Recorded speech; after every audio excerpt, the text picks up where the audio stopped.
नमस्कार दोस्तों, स्वागत है आप सभी साथियों का एक स्मार्ट स्टडी पर। साथियों, आरआरबी ग्रुप डी एग्जाम 2025 के लिए एक और विज्ञान का बहुत ही महत्वपूर्ण क्वेश्चंस लेकर आए हैं, बहुत ही महत्वपूर्ण क्लास लेकर आए हैं। टॉप 51 मल्टीपल चॉइस क्वेश्चंस आपको करवाएंगे, मोस्ट एक्सपेक्टेड क्वेश्चंस।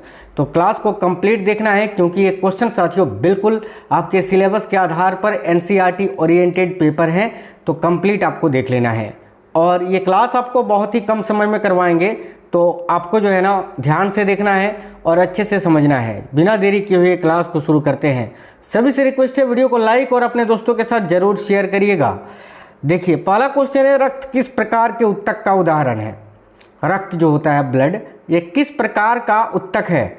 तो भाई ये किस प्रकार का टिश्यू है? तो याद रखना है सभी साथियों को, तरल संयोजी उत्तक। ठीक है, करेक्ट आएगा साथियों option number B, liquid connective tissue जिसको आप बोलते हैं। ऑप्शन नंबर बी इस क्वेश्चन का करेक्ट आंसर हो जाएगा, ये आपको याद रखना है। तो भाई रक्त किस प्रकार का उत्तक है? तो संयोजी उत्तक है, ऑप्शन नंबर बी। देखिए, आपको बता दें इस वीडियो के डिस्क्रिप्शन में फेसबुक पेज का लिंक है, फेसबुक में भी अब क्लासेस आ रही हैं, तो आप जो है आप लिंक को क्लिक करके फेसबुक पेज को जरूर फॉलो कर लीजिएगा ताकि वहाँ पर भी आप क्लासेस देख पाएँ। ठीक है, आगे देखिए, अगला क्वेश्चन है, स्वस्थ मनुष्य के 0.001 ml रक्त में औसतन कितनी लाल रक्त कणिकाएं होती हैं? बहुत ही इंपॉर्टेंट क्वेश्चन है, ध्यान से देखिए। तो भाई एक स्वस्थ मनुष्य के 0.001 ml रक्त में औसतन कितनी लाल रक्त कणिकाएं होती हैं? तो 5 से लेकर 5.5 मिलियन, याद रखना, 5 से लेकर 5.5 मिलियन, यानी 5 to 5.5 मिलियन। 1 मिलियन में 10 लाख होता है, ये आपको याद रखना है। स्वस्थ मनुष्य के 0.001 ml रक्त में औसतन कितनी श्वेत रक्त कणिकाएं होती हैं? तो भाई श्वेत रक्त कणिकाओं की बात करें तो ये होती है साथियों 4 से 11,000। ठीक है, 4 से 11,000, यानी ऑप्शन नंबर बी इस क्वेश्चन का करेक्ट आंसर हो जाएगा। साथियों बहुत ही इंपॉर्टेंट क्वेश्चन है, सबसे बड़ी श्वेत रक्त कणिका कौन सी होती है?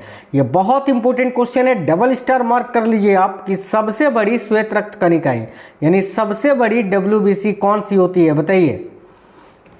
Lymphocyte, erythrocyte, basophil, monocyte.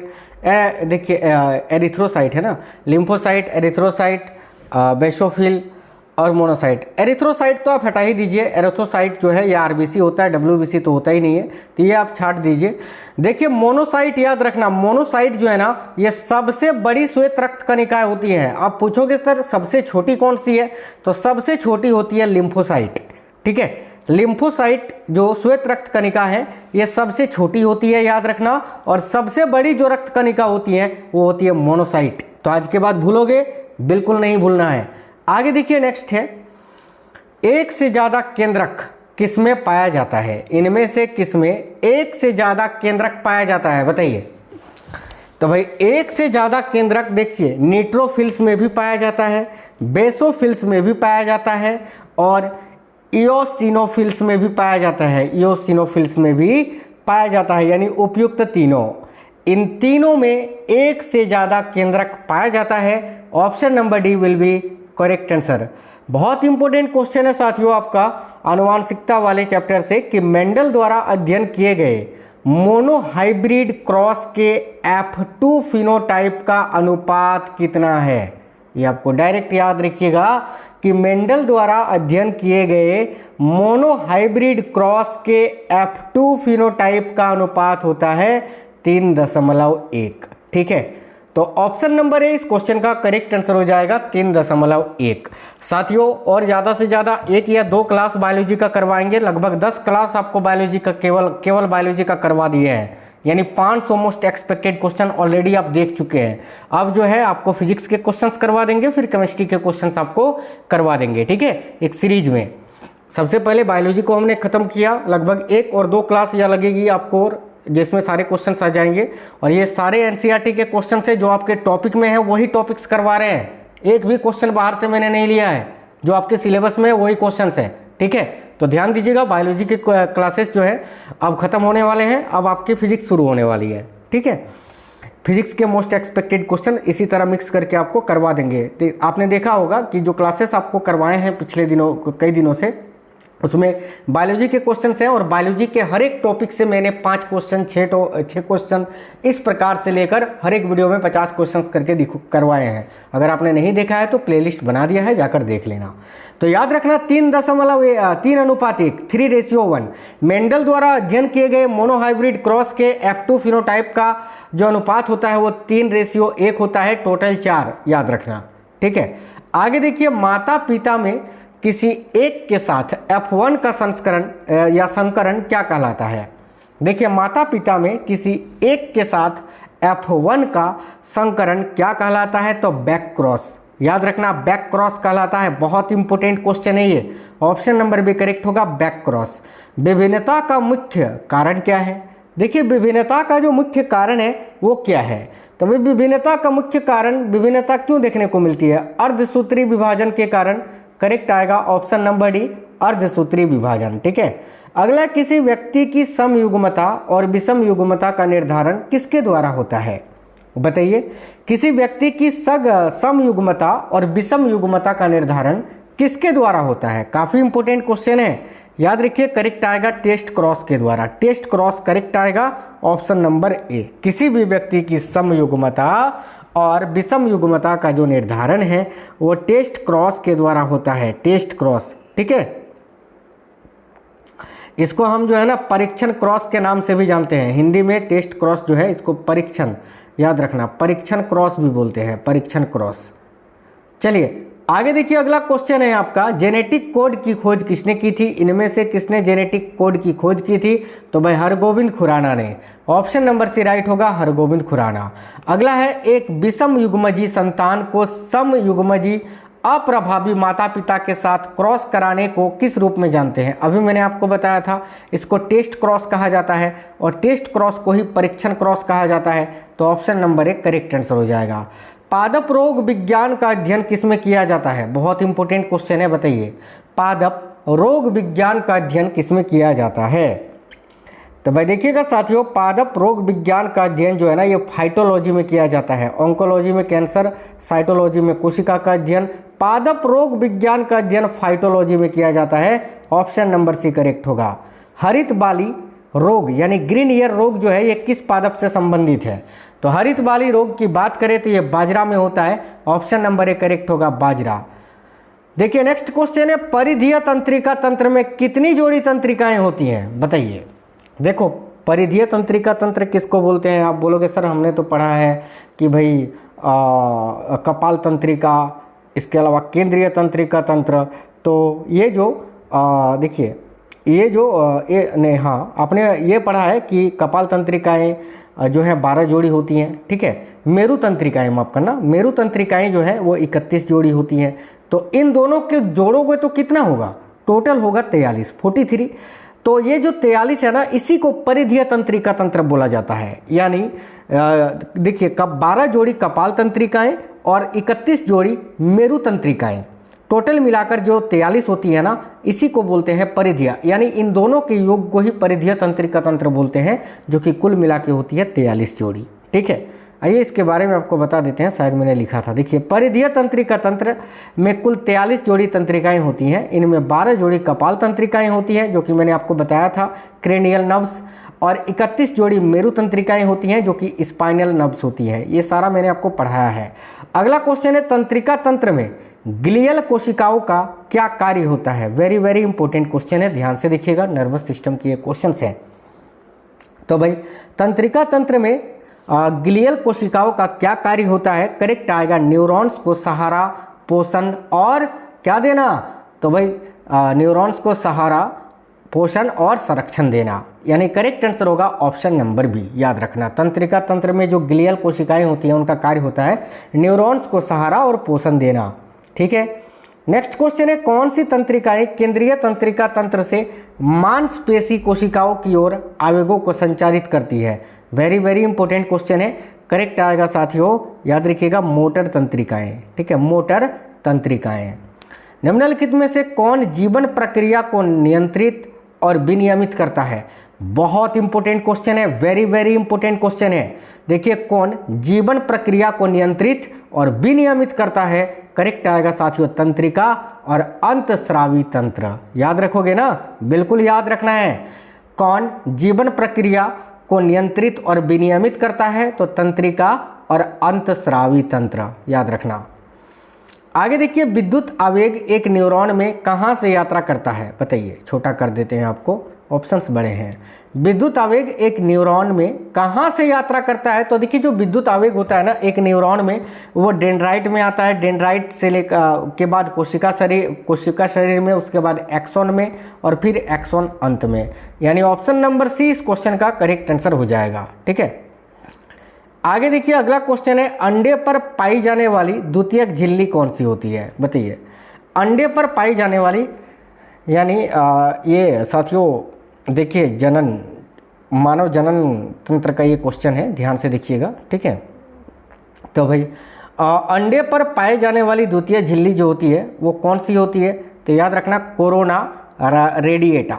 Corona radiata correct answer हो जाएगा। Option number A. आप पूछोगे सर कोरोना रेडिएटा तो द्वितीयक झिल्ली है, तो प्राथमिक झिल्ली कौन सी होती है? तो प्राथमिक झिल्ली होती है विटेलिन, याद रखना, विटेलिन। एक सेकंड, अच्छे से लिख देते हैं, विटेलिन, याद रखना, विटेलिन झिल्ली। ठीक है, विटेलिन झिल्ली जो होती है ये प्राथमिक, अंडे पर पाई जाने वाली प्राथमिक झिल्ली होती है, और अंडे पर पाई जाने वाली जो द्वितीयक झिल्ली होती है ये कोरोना रेडिएटा होती है। बिल्कुल इसी टाइप के अंदर से क्वेश्चंस आपको पूछे जाएंगे, देख लेना पेपर में।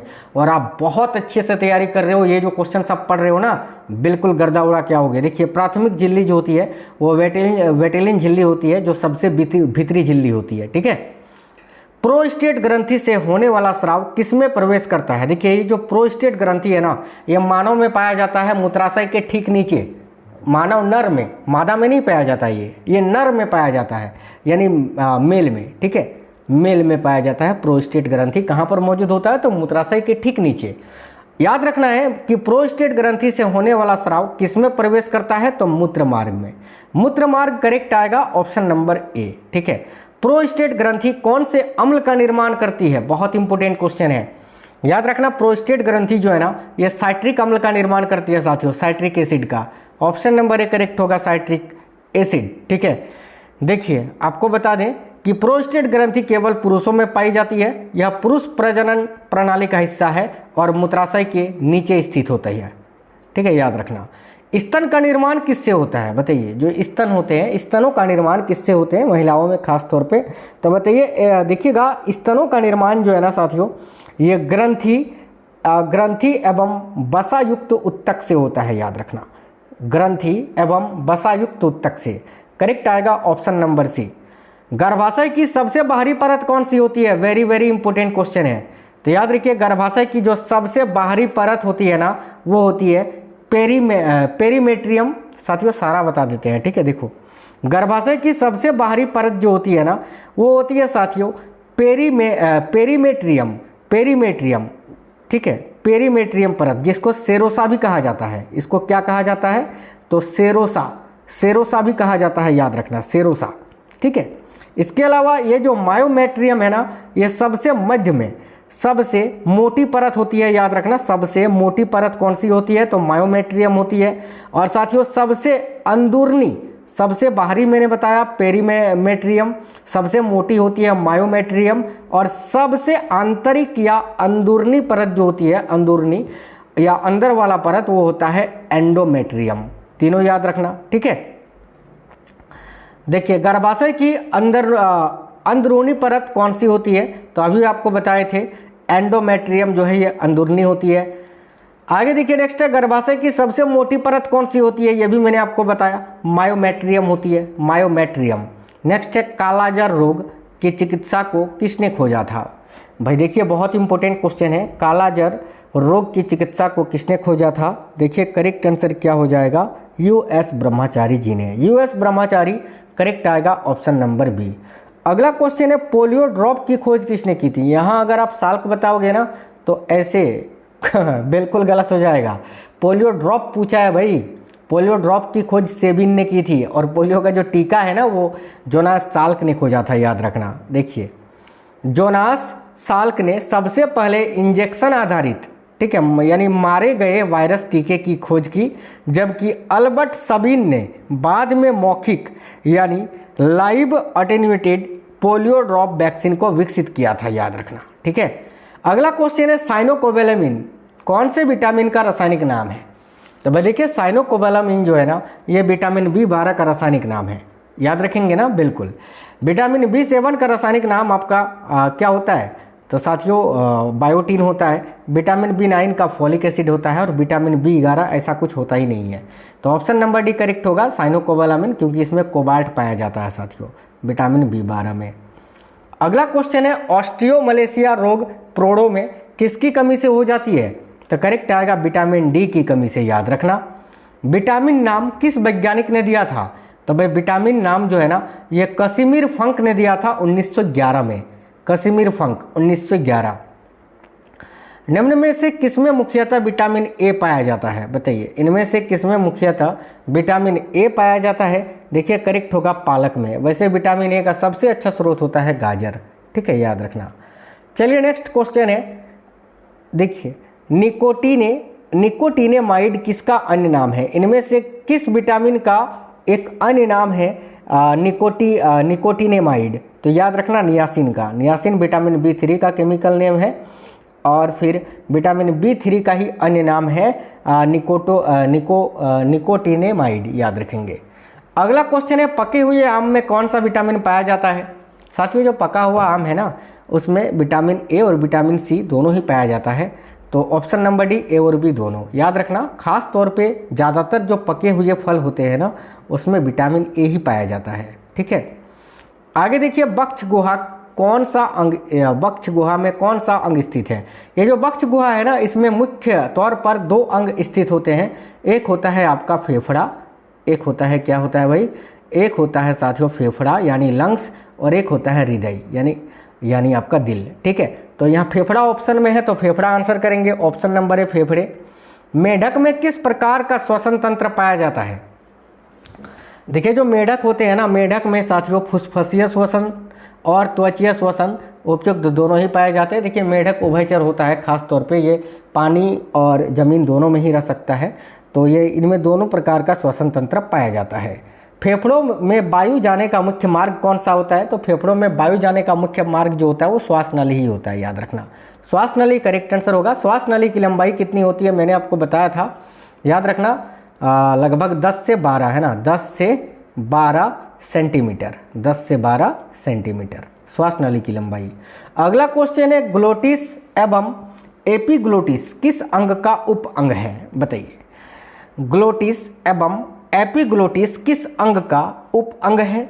तो भाई बहुत इंपॉर्टेंट क्वेश्चन है ना, याद रखना, लैरिंक्स का। लैरिंक्स यानी स्वर यंत्र जिसको बोलते हैं, स्वर यंत्र का, ठीक है। Option number B correct answer हो जाएगा। दाएं एवं बाएं फेफड़े का औसत भार क्रमशः कितना होता है? तो देखिए दाएं एवं बाएं फेफड़े का औसतन जो भार होता है, दाएं फेफड़े का औसतन भार याद रखना 23 औंस होता है, ठीक है, और बाएं फेफड़े का औसतन भार 19 औंस होता है। तो करेक्ट आएगा ऑप्शन नंबर ए, ठीक है। कौन बक्षीय गुहा और उदर गुहा को अलग करता है? बहुत इंपॉर्टेंट क्वेश्चन है। तो बक्षीय गुहा और उदर गुहा को कौन अलग करता है? याद रखना डायफ्राम या diaphragm. Option number B correct होगा साथियों, डायफ्राम।